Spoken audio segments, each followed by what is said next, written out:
शिक्षा किसी भी समाज के लिए उतनी ही ज़रूरी है जितना कि आज हमें जीवित रहने के लिए हमें सांस लेना आवश्यक है। उतना ही ज़रूरी है कि आप लोग एजुकेटेड हों। इसी को लेकर एक शिक्षा महाकुंभ का आयोजन किया जा रहा है और हमारे साथ हैं इसरो के साइंटिस्ट हैं, इंडियन स्पेस रिसर्च ऑर्गेनाइजेशन के डॉक्टर सुदेश। इनसे बात करते हैं। सर नमस्कार जी। जी नमस्ते। सुदेश जी, ये शिक्षा महाकुंभ जो होने जा रहा है इसका बेसिकली मकसद क्या है? कहा जाता है जी अगर किसी समाज को तरक्की करनी है तो भी एजुकेशन, बर्बादी तो उसकी एजुकेशन छीन ली जाए, तो ये क्या है पूरा आपका कार्यक्रम? तो कैसे आपके ये मन में आया? जी, ये जो शिक्षा का महाकुंभ आयोजित होने जा रहा है पंजाब की पावन धरती पर 9 से 11 जून को एनआईटी जालंधर के प्रांगण में, इसका जो मुख्य उद्देश्य है वो ये है कि जो हमारा प्राचीन काल में जो गुरुकुल पद्धति थी उसको कैसे जीवांत किया जा सके, क्योंकि वो कौशल युक्त थी, वो एक वैज्ञानिक उसका आधार था।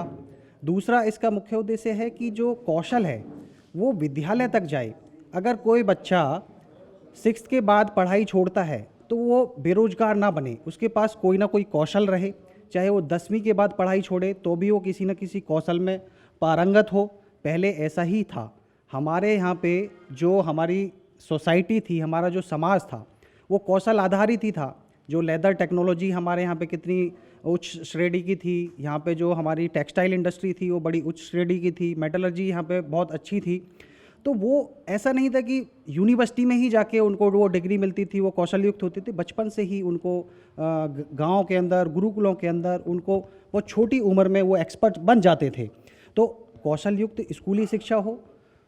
तीसरा इसका मुख्य उद्देश्य है कि जो हमारे उच्च शिक्षा संस्थान है, जैसे आपके अमृतसर में IIM अमृतसर है, ये जो संस्थान है ये कुछ बच्चों के लिए ना रह के संपूर्ण समाज के लिए एक बड़े भाई की भूमिका में आए। कैसे इनको स्कूली शिक्षा के साथ इंटीग्रेट किया जा सकता है, इस पे माहौल बने, चिंतन मंथन हो। और जो हमारी जो शिक्षा है हमारे देश में वो प्रांत का विषय है, स्टेट का विषय है, उसको एक नेशनल विषय कैसे बनाया जा सके, क्योंकि बहुत सारे प्रांतों में बड़ी अच्छी अच्छी प्रैक्टिसेस होती हैं, उनको दूसरे प्रांतों तक कैसे पहुंचाया जाए। तो इन सभी बिंदुओं को लेकर ये शिक्षा महाकुंभ आयोजित होने जा रहा है। सुदेश जी, देखिए शिक्षा बहुत महंगी हो चुकी है। देखिए आम बेसिकली तो फंडामेंटल राइट है हर भारत के हर एक नागरिक का कि शिक्षा उसको मिलनी चाहिए। तो जिस हिसाब से शिक्षा महंगी होती जा रही है, पहले एजुकेशन मतलब उसको बहुत सारे स्कूल ऐसे हैं कि उसको जब नर्सरी में एडमिशन लेना है तो बहुत सारी डोनेशन, फिर उसके बाद हायर स्कूल, फिर उसके बाद हायर स्टडीज़। इसके ऊपर क्या मतलब आपकी जो ऑर्गेनाइजेशन है उसको काम कर रही है? क्योंकि आज हर आदमी में इतना सामर्थ्य नहीं है कि वो अपने बच्चे को किसी प्राइवेट इंस्टीट्यूट में पढ़ा सके। जी, आपकी बात बिल्कुल सही है। इसी को ध्यान में रखते हुए इस शिक्षा महाकुंभ का पहला जो उद्देश्य है वो यही है कि जो शिक्षा है वो कौशल युक्त हो और स्कूल में ही बच्चे को कोई ना कोई कौशल सिखा दिया जाए, ताकि उसके पास उच्च शिक्षा के लिए पैसा नहीं है तो वो समाज में जाए, पैसा अर्जित करे और आगे की पढ़ाई कर सके। ऐसा प्रावधान न्यू एजुकेशन पॉलिसी में भी आया है।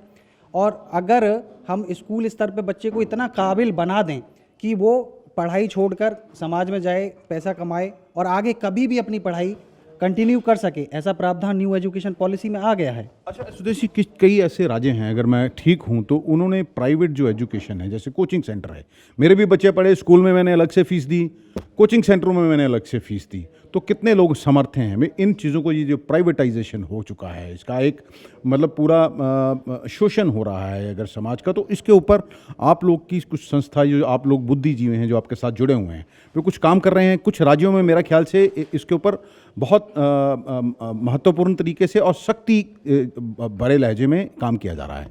जी, इसके ऊपर एक बड़ा अच्छा प्रयोग हमने पंजाब सुपर 100 के नाम से पूरे पंजाब में पिछले 3 वर्षों से चला रहे हैं। उस पंजाब सुपर 100 में ये सुपर 30 की तरह नहीं है।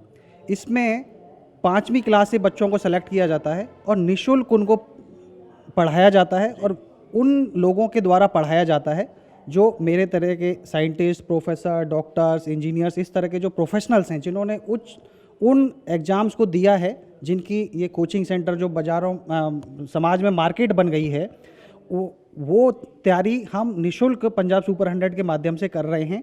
और एक और बड़ा प्रयास कि पूरे देश में, इवन हमारे देखा जाए तो पूरे विश्व में आज जैसा माहौल है शिक्षा का, कि यूएसए में छोटा बच्चा आता है गन लेके शूटिंग कर देता है, तो वो कोई सस्टेनेबल शिक्षा नहीं है। तो सारा दुनिया देश हमारे देश की तरफ देख रहा है, तो उसके लिए विद्या भारती ने एक सर्वत्र नाम से एक एप्लीकेशन डेवलप की है और आने वाले कुछ समय में पंजाब के बाहर और पूरे विश्व में उस एप्लीकेशन के माध्यम से हम शिक्षा के हर आयाम को फ्री 24/7 365 डेज उपलब्ध कराने जा रहे हैं। उसकी योजना पूरी तरह से विद्या भारती कर रही है। नहीं, देखिए हमें सुपर 100 आपने पंजाब में किया है, तो सुपर 100 हर ज़िले में इसका मतलब क्यों नहीं? क्यों हर ज़िले में बच्चे हैं, तो पंजाब में तो 100 बच्चा बहुत कम है, तो उनको हायर एजुकेशन देखिए आजकल कंपटीशन, मान लीजिए कोई बच्चा हायर एजुकेशन ले भी देता है तो उसको कंपटीशन के लिए बहुत सारा पैसा, दिल्ली में यहाँ से बहुत सारे कोचिंग सेंटर वहाँ पर खुले हुए हैं। जी, हमारा मकसद भी यही है। हम हर गांव में सुपर 100 बनाना चाहते हैं, हर ज़िले के अंदर सुपर 100 बनाना चाहते हैं, हर प्रांत के अंदर सुपर 100 बनाना चाहते हैं। क्योंकि पायलट हमने पंजाब में शुरू किया है तो उसका नाम सांकेतिक रूप से पंजाब सुपर 100 रखा है, लेकिन जो हमारा विश्व का अभियान है उसके लिए हमने उसका नाम सर्वत्र रखा है। संस्कृत का शब्द है सर्वत्र, मतलब सभी को। ऐसा भी नहीं कि भारत में ही, क्योंकि भारत की शिक्षा को पहले भी सराहा जाता था और आज भी सारी दुनिया उसकी तरफ नज़र टिकाए बैठी है, देख रही है। तो सर्वत्र प्लेटफॉर्म के माध्यम से ये प्रयोग किया जाएगा आगे। आप इसरो के साइंटिस्ट हैं, मेरी जानकारी के मुताबिक आप 2008 से इसरो में काम कर रहे हैं, तो एकदम से आपका डाइवर्शन, और एक इसरो ने एक बहुत बड़ी, इसरो को भी कामयाबी मिली है, एक व्हीकल जो है उसको उतारा गया, उसके बारे में थोड़ा सा बता दीजिए। जी, इसरो के बारे में टेक्निकल जानकारी तो मैं नहीं दे पाऊँगा क्योंकि वहाँ के स्पोक्स पर्सन अलग होते हैं। हाँ, ये ज़रूर मैं बता पाऊँगा कि मेरा इंटरेस्ट क्यों जगा, क्योंकि मैं एक बहुत साधारण परिवार से आता हूँ। मैंने बहुत संघर्ष देखा है जीवन में कि कैसे शिक्षा मैंने पाई है, वो मुझे पता है। और जब मैं इसरो में गया तो हमारे जो सुपर बॉस हैं डॉक्टर के कस्तूरी रंगन, वो बड़े लंबे समय से राज्यसभा, नीति आयोग में और न्यू एजुकेशन पॉलिसी 2020 की ड्राफ्टिंग कमेटी के चेयरमैन। तो इन सब को देखते हुए मेरा शुरू से ही शिक्षा में झुकाव रहा है। और जब मैं पंजाब में आया तो यहाँ पे मैं विद्या भारती के संपर्क में आया और उन्होंने मुझे प्लेटफॉर्म दिया, तो मैंने नए नए प्रयोग किए। मैंने लगभग 22 प्रयोग किए हैं। डिपार्टमेंट ऑफ हॉलिस्टिक एजुकेशन एक इस्टाब्लिश किया है। तो उन प्रयोगों के माध्यम से शिक्षा को कैसे अंतिम व्यक्ति तक पहुंचाया जा सके, सुगम बनाया जा सके, कौशल युक्त बनाया जा सके, उस दिशा में मैं प्रयास कर रहा हूं। और ये मेरा व्यक्तिगत रुचि है और मैं इसको अंत तक करूंगा। और अभी मैं अवकाश के लिए भी अर्जी डाली है कि मुझे 3 साल के लिए छुट्टी मिल जाए, तो मैं पूर्णतः 3 साल इस अभियान में दे सकूं।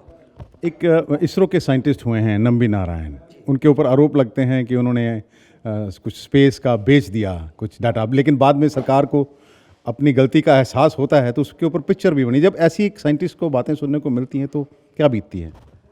यकीनन, क्योंकि मैं तो वहाँ रहा हूँ, त्रिवेंद्रम में 9 साल रहा हूँ, तो मैंने देखा है कि कैसे लोग इस तरह की बातें करते थे। तो मैं बहुत ज़्यादा टेक्निकलिटी में तो नहीं जाना चाहूँगा, क्योंकि कोर्ट ने उनको हर तरह के आरोपों से विमुक्त किया है। भारत सरकार ने उनको अवार्ड भी दिया है और नवाजा गया है, और उनको उनके ऊपर मूवी भी बनी है। सारा समाज जानता है कि सच्चाई क्या है। पर एज ए साइंटिस्ट यकीनन बड़ा दुख होता है जब इस तरह के आरोपों में बिना किसी समस्या के व्यक्ति को घेरा जाता है, तो बहुत दुख होता है। और उनके परिवार ने उनको सपोर्ट किया, वो यहाँ तक पहुँचे। और नहीं तो कोई और व्यक्ति होता तो कई बार व्यक्ति डिप्रेशन में चला जाता है, सुसाइड कर लेता है। बट मैं उनको सल्यूट करता हूँ, हमारे पूर्वज होने के नाते इसरो में, तो वो यकीनन एक महान आत्मा है। इसरो 2 रॉकेट बनाने के करीब है, मैंने ऐसा पढ़ा है। एक ये बात, और दूसरा आप पंजाब के लोगों को क्या संदेश देना चाहते हैं?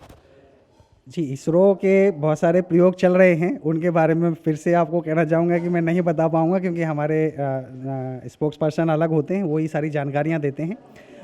बाकी बहुत सारे प्रयोग चल रहे हैं। बाकी ये खबर छप चुकी है जो मैं सवाल आपसे पूछ रहा हूँ। जी, फिर भी मैं नहीं बताऊँगा। लेकिन पंजाब के लोगों को मैं मैसेज देना चाहूँगा कि पंजाब वेदों की धरती रही है। पंजाब शिक्षा के क्षेत्र में अच्छा रहा है शुरू से और बहुत कुछ कर सकता है। यहाँ की ज़मीन फर्टाइल है। यहाँ के नौजवानों से मैं आग्रह करूँगा कि वो कृषि में ज़्यादा अपॉर्चुनिटी देखें। कृषि सिर्फ फार्मिंग ही नहीं है, एग्रीकल्चर डिराइव्ड सोसाइटी हमारी रही है, agriculture derived industry based society हमारी रही है। तो नए नए प्रयोग करें, चाहे एग्रोटेक में जाएं, एग्रोप्रेन्योर एक नया आयाम बना है, एग्रीकल्चर प्रोड्यूस को बेचने के लिए अगर कोई आईटी में जाना चाहता है तो उसको एग्रीकल्चर से जोड़ें, अगर रिसर्च करना है तो एग्रीकल्चरल रिसर्च करें, एग्रीकल्चर ड्राइव्ड इंडस्ट्रीज़ जो हैं उन पर रिसर्च करें, अगर एंटरप्रेन्योर बनना है तो भी उसमें जाएं। तो मैं यही संदेश देना। जी देखिए, सवाल तो वैसे बहुत सारे हैं। देखिए, आपने जैसे कहा कि युवा उसमें, किसान जो है आजकल फार्मर का बेटा, देखिए आप अगर इंजीनियर हैं तो आप चाहेंगे मेरा बेटा इंजीनियर बन जाए या डॉक्टर बन जाए। किसान नहीं चाहता कि एग्रीकल्चर की पढ़ाई करे और वो नई नई तकनीकें सीखे, ताकि देखिए हमारी जो एग्रीकल्चर है, पेस्टिसाइड इंसेक्टिसाइड ने उसको बर्बाद कर दिया। हमारी ज़मीन जो है उसकी फर्टिलाइजेशन क्या है, पानी जहरीला हो गया, हवा जहरीली हो गई, जो हम खाते हैं वो जहरीला हो गया, सारी चीज़ें। इन चीज़ों को लेकर भी आपके पास कोई कंस्ट्रक्टिव प्लान है? जी बिल्कुल है। मैं एक किसान परिवार से ही आता हूँ और मैं जब लोगों को किसानी के ऊपर लेक्चर देता था तो लोग बोलते थे कि आपको पता नहीं है किसानी में कितना घाटा होता है। तो फिर मैंने एक अपना फार्म डेवलप किया है ग्रेटर नोएडा में, जहाँ पे हम नूतन प्रयोग करते हैं। हमारा जो फार्म है वो 0 बजट नेचुरल फार्मिंग होती है। सिर्फ पैकेजिंग मटेरियल फार्म पे आता है, उसके अलावा वहाँ पे ना कोई खाद आता है, ना कोई बीज आता है, ना कोई पेस्टिसाइड आता है। सारा का सारा हम गाय हमने रखी हुई हैं, गाय बेस्ड काओ बेस्ड एग्रीकल्चर है और बहुत प्रॉफिटेबल है। जैसे मैं आपको बताऊं कि हमारा जो घी है वो 6,150 रुपये किलो बिकता है और 3-4 महीने वेटिंग में रहता है। ऐसा भी नहीं है, मार्केट है, यकीनन मार्केट है। लोग अगर माल को अच्छे से बनाएं, अच्छे से प्रेजेंट करें और लोगों को जोड़ें। हमने एक मॉडल विकसित किया है। हम अपना जो सामान है किसी भी प्लेटफॉर्म पर नहीं बेचते हैं, ना किसी स्टोर में बेचते हैं और ना ही हम किसी ऑनलाइन प्लेटफॉर्म पर रखते हैं। हमने 29 फैमिलीज़ को अपने फार्म से जोड़ा हुआ है। वही परिवार हमारे यहाँ से कॉन्ट्रैक्ट फार्मिंग हम करते हैं, उनको जो चाहिए होता है वो हम प्रोड्यूस करते हैं और नई नई चीज़ें प्रोड्यूस करते हैं, जैसे काला गेहूँ, काली अदरक, काले चावल, इस तरह के जो मिलेट्स, गाय के घी, इस तरह के प्रोड्यूस हम बनाते हैं। Would pressed, cold press oil. तो ऐसे प्रयोग अगर हम करें, मैं ये चाहूँगा कि जो मेरे जैसे पढ़े लिखे भी हैं, ऑफिसर रैंक में हैं, वो लोग खेती से जुड़ें।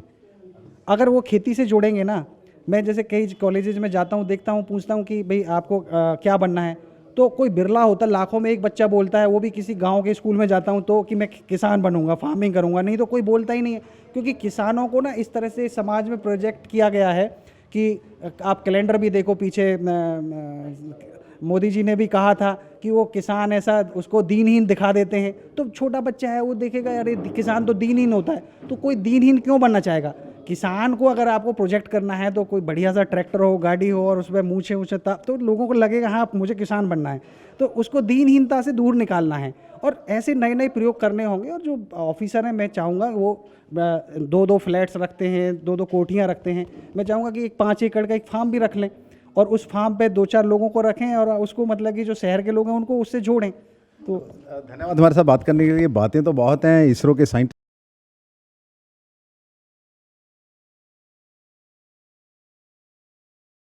हम इन्हें बधाई देते हैं। लेकिन देखिए, आप ये इतना पढ़े लिखे होने के बावजूद, साइंटिस्ट होने के बावजूद अपना एक फार्म डेवलप कर रखा है, तो मैं तो सुन के खुद हैरान हूँ।